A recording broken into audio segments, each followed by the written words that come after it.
아멘. 어제 아침 제가 새벽 기도를 인도했는데요. 저 어제 하루 종일 제 대학 때 친구가 했던 말이 생각나는 하루였습니다. 제가 결혼을 결정하고 저희 아내하고 결혼을 결정하고 친구들에게 이제 제가 이렇게 결혼식을 하겠다고 하니까 친구 중에 한 명이 그 친구는 고등학교 때 그 학교 그 밴드부를 지휘하던 친구였습니다. 그래서 저에게 묻기를 누가 결혼하느냐고 보통 그렇게 물어보지 않습니까? 그래서 제가 다니고 있는 교회 피아노 반주자하고 결혼한다고 하니까 정말 1초의 망설임도 없이 그 친구가 하는 말이 이 결혼 무효다라고 했습니다. 그 이유는 너같이 노래 못하는 애하고 어떻게 피아노 반주자하고 결혼할 수 있냐고 그 말을 했던 기억이 났는데, 이 말씀을 드린 이유는 어제 마침 파워포인트도 약간의 문제가 생겨서 안 됐고요. 찬송가를 제가 가지고 있는 랩탑에서 좀 크게 키워서 보고 하면 될 텐데 그 생각도 어제는 당황이 돼서 안 돼가지고 저 뒤에 있는 찬송가를 가지고 와서 하는데 글자는 작아서 안 보이고요. 또 버전이 달라가지고 반주자하고 버전이 달라서 이렇게 하면서 들으니까 가사 내용도 조금씩 달라가지고 얼마나 좀 당황이 되고 힘들었던지. 그래서 하루 종일 그 친구의 말이 그 30년 넘게 된 말이었는데 생각나는 하루였습니다. 그래서 오늘은 한번 또 어제보다는 나았는지 모르겠습니다. 어제 유튜브 보신 분들에게 또 성도님들에게 감사의 말씀을 드립니다. 어제와 오늘 이어서 성도님들과 또 이 새벽에 말씀을 나눌 수 있어 매우 기쁘게 생각합니다. 어제는 히브리서 말씀 가지고 이스라엘 백성이 애굽에서 나와서 가나안 땅으로 들어가기 위해 지나야 하는 지정학적 위치에 있는 여리고성을 차지하는 과정에서 하나님과 우리들과의 관계에 대해서 나누었는데, 오늘은 신명기 8장 말씀 가지고 하나님께서 이스라엘 백성을 위해 예비해 놓으신 가나안 땅에 입성하기 위한 광야의 훈련 과정에 대한 내용의 본문을 같이 읽었습니다. 우리가 성경을 통해서 많이 들어서 광야는 사람이 거주하지 않는 땅, 다른 말로 하면 거칠고 외롭고 황량하고 쓸쓸한 곳입니다. 삶을 살아가기에는 아주 힘들고 어려움을 가지고 있는 척박한 땅이라고 표현해도 좋을 듯 합니다. 그러나 우리가 읽는 성경에서 광야는 시련과 시험과 훈련을 은유적으로 표현하고 있다고 또 생각합니다. 그래서 척박한 땅이라고 부르는 그 광야에서 하나님의 보호 가운데 훈련을 통하여 양육되며 성장하는 귀한 장소이기도 할 수 있습니다. 우리가 그 광야에서 하나님의 인도하심으로 영적으로 성장해 갈 수 있는 공간이기에 우리 자신과 하나님과의 관계를 질투하는 또 다른 영들의 활동도 아주 활발한 공간이기도 합니다. 그래서 하나님과의 관계를 방해하고자 하는 세력들로부터의 받는 어려움은 그냥 어려움이 아니고 단단한 그리스도인으로 성장하기 위한 훈련의 과정이라고도 표현할 수 있겠습니다. 오늘 이 아침에 광야로의 여행을 하려고 하는데, 광야에서는 주의해야 할 사항이 하나 있습니다. 오늘 읽은 본문 말씀 1절에서 내가 오늘 명하는 모든 명령을 너희는 지켜 행하라. 그리하면 너희가 살고 번성하고 여호와께서 너희 열조에게 명세하신 땅에 들어가서 그것을 얻으리라고 말씀하고 있습니다. 앞에서도 언급했지만 광야는 아주 거칠고 위험한 환경입니다. 그래서 광야에서는 하나님을 전적으로 의지하고 따라야 합니다. 만약 그렇게 하지 않으면 광야의 거칠은 환경에서 상처를 입을 수 있기 때문입니다. 오늘 아침에 여러 성도님들과 제가 경험했던 광야의 경험과 참교회가 가고 있는 광야에 대해 나누는 시간을 통해 하나님의 메시지를 갖는 시간이 되기를 소망합니다. 제가 대학 생활을 하던 시절에는 컴퓨터를 거의 사용하지 않아서 교수님이 과제를 주시면 리포트 용지에 손으로 써서 제출하던 시절이었습니다. 요즘같이 이메일이나 USB로 과제물을 제출하는 요즘 학생들은 상상하기 어려운 시절입니다. 컴퓨터 문화의 영향권에 있었으나 실제로 사용해 본 경험은 없던 시절이었습니다. 제가 섬기고 있던 참교회에서 2010년인가 2011년도 어느 날로 기억되는데, 그 당시 담임 목사님이 갑자기 저에게 예배 때 필요한 파워포인트를 준비하라고 하셨습니다. 사실 직장 생활이 바쁜 저로서는 부담이 가는 일이고, 무엇보다도 컴퓨터에 능력 있는 젊은 청년들도 있었는데 저에게 그런 일을 맡기는 의도를 잘 몰랐지만 별다른 생각 없이 순종하는 마음으로 하겠다고 하였습니다. 그런데 어려운 문제가 있었는데 그것은 앞에서도 언급했지만 저는 컴퓨터를 사용하지 않았었으며 키보드에 어떤 글자가 어디에 있는지도 모르는 상태인 것이었습니다. 그 당시에는 오늘 같이 부른 찬송가 그 파워포인트처럼 있는 자료를 복사해서 갖다 붙이는 게 아니고, 찬양팀에서 준 B1 그 사이즈 큰 그 복사 용지에 그 주에 할 수요예배나 주일날에 할 그 내용을 복사해서 주면 그걸 일일이 하나하나 타입해서 만드는 파워포인트 시절이었습니다. 참으로 저에게는 사실 참으로 암담한 상황이었지만 그 당시에 예배 시간에 맞추기 위해서 교회 랩탑을 회사에 가지고 다니면서 회사 점심시간을 아껴가면서 또 퇴근 후에 집에 와서 진정한 독수리 탑법으로 한 글자 한 글자 입력하면서 예배 자료를 열심히 준비하였었습니다. 제가 능력 밖의 일이라고 거절할 수 있었을 텐데 그 당시 목사님으로부터 그런 제안을 받았을 때 시간을 많이 소비해야 하는 일임에도 불구하고 순종했던 이유는 알 수 없습니다. 그런데 얼마의 시간이 흐른 뒤에 그 일을 제가 왜 해야 했는지 깨닫게 되는 기회가 생겼습니다. 그것은 그 일이 있은 지 약 1년 반 정도 후에 목사님이 사임을 하시게 되었습니다.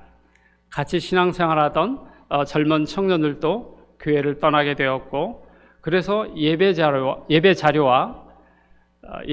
PPT를 포함해서 주보 인쇄까지 제가 맡아서 해야 되는 상황을 맞이하게 되었습니다.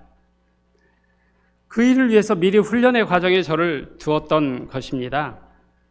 앞에 컴퓨터의 훈련의 과정은 교회를 섬기는 것에서만 적용되는 것은 아니었습니다. 현재 제가 근무하던 직장에 입사했던 2008년에는 컴퓨터를 사용하지 않는 분야인 창고에서 물건을 정리하거나 혹은 물건을 딜리버리하는 등의 업무를 하던 시절이었습니다. 그런데 예배 파워포인트를 통해서 컴퓨터가 조금 익숙해질 때 회사의 근무 부서에 변경이 있었습니다. 마케팅 팀에서 사람이 필요해서 부서 변경을 했는데 이 부서에서는 이메일과 기본적인 업무가 컴퓨터를 통해서 진행되는 부서였습니다. 오늘 말씀 중 신명기 8장 4절에서 이 40년 동안에 내 의복이 헤어지지 아니하였고 내 발이 부르지 아니하였느니라고 말씀하고 있습니다. 하나님의 광야의 시간을 통해 저를 훈련하시고 후에 교회 섬기는 일을 감당할 수 있게 하셨고, 또한 저의 생업의 현장을 위한 하나님의 훈련의 과정에 서는 삶을 통해 저의 삶에 필요한 것을 공급하시는 하나님이셨습니다. 이제 우리가 섬기는 참교회의 길을 생각해 보고자 합니다. 여러분이 섬기고 신앙생활하고 있는 참교회는 광야의 길을 가고 있는 중에 있습니다. 제가 이렇게 표현하면 성도님들 중에 우리 교회가 어떤 어려움에 직면해 있는가 하고 오해하실 수 있을 것 같은데 그런 일은 없으니 안심하시기 바랍니다. 제가 참교회가 광야의 길에 서 있다고 표현한 것은 현재 저희 교회는 우리 주변에 있는 다른 교회들과는 달리 연합된 교회로서 교회 역할을 감당하고 있기 때문입니다. 그렇습니다. 광야에는 정해진 길이 없습니다. 참교회는 다른 교회가 가지 않은 길, 즉 길이 없는 길을 가고 있는 중인 것입니다. 참교회가 가는 길이 다른 교회와 사람들이 갈 수 있는 길을 제시하게 될 것입니다. 그래서 제가 참교회가 광야에 있는 교회라고 표현을 하였습니다.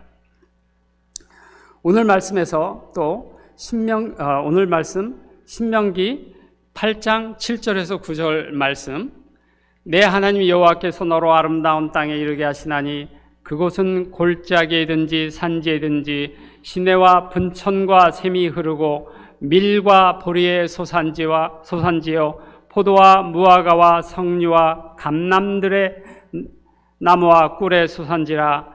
너의 먹는 식물의 결핍함이 없고 내게 아무 부족함이 없는 땅이며 그 땅의 돌은 철이요 산에서는 동을 캘 것이라고 말씀하고 계십니다. 이 말씀은 광야의 훈련의 과정을 통과한 이스라엘 백성들을 위해 하나님께서 그들이 취하게 될 환경에 대해서 말씀하고 있습니다. 하나님께서는 참교회를 광야로 인도하셔서 성도님들과 교회를 훈련의 과정에 두고 그 훈련의 끝에서 하나님께서 예비해 놓으신 환경으로 인도하실 것으로 생각합니다. 앞에서도 언급했지만 광야는 거칠은 곳이기에 그 광야에 있는 참교회는 상처를 입을 수도 있고 하나님과의 관계를 시기하는 세력으로 인하여 저희가 예상하지 못하는 어려움의 과정도 있을 수 있습니다.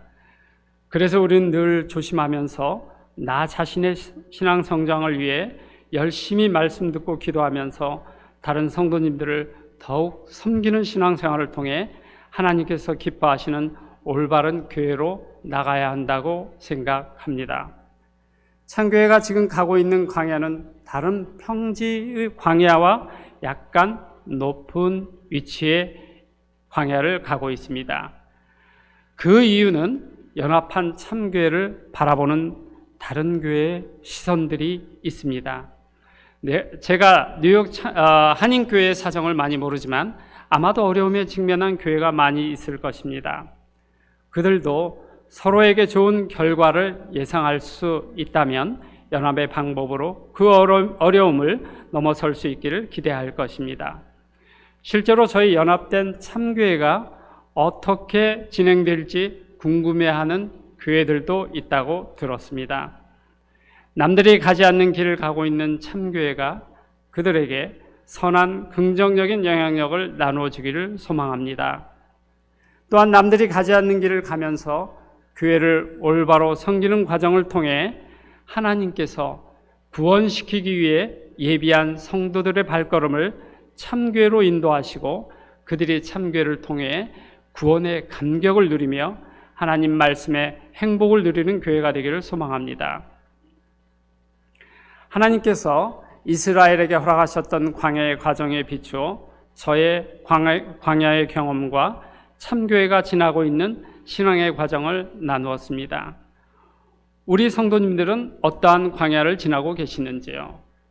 광야가 아니고 평탄한 삶의 과정이라면 더욱 감사하고, 만약 과거 저와 비슷한 과정의 광야에 있다면 그 훈련의 과정을 즐기시기를 권유드립니다. 저의 경우도 그러했지만 광야는 훈련의 과정이고 예상보다 힘든 일이 많이 있으며 때로는 중단하고 싶은 생각도 떠오를 수 있습니다. 이스라엘 백성이 광야에서 하나님을 전적으로 의지하고 따라야 한다는 오늘의 말씀처럼 광야는 하나님을 전적으로 신뢰하는 훈련의 과정이라고 생각합니다.